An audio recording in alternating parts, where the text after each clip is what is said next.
she's just going to talk about her particular pieces. So if you want to explain a bit about your style, and we'll just talk through each of the pieces. Okay, so I paint plants, that's what I do, and I usually work in watercolour.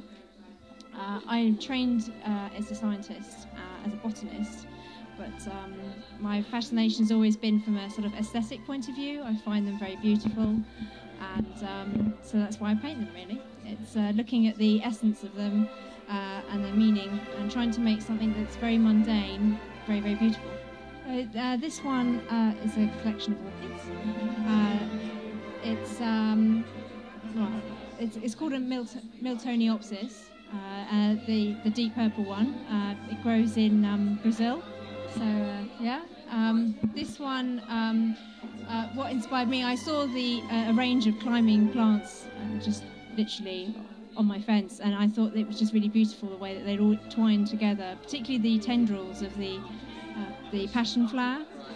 Right. So I wanted to do a mix of all of them together, basically. That's that one.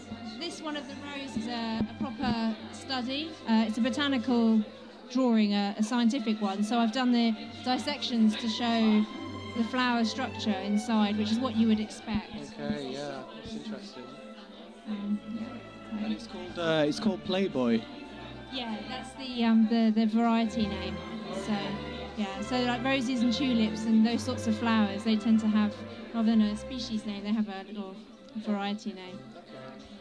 And this one's interesting because it changes colour, this rose, as it gets older. So it starts quite orange and then it ends up pink. So it was quite difficult to paint and try and capture all those different colours. Mm-hmm. Okay. Let's move on to Savoy. Yeah, this one I basically wanted to do a really difficult vegetable and a really difficult fruit. And for the vegetable, I decided I'm going to paint a cabbage and see how it goes. And there's a lot of it's very, very detailed. How did you get it so long? Yeah, just really close observation. And yeah, I mean, I sort of fell in love with it in the end, and I called her Sally.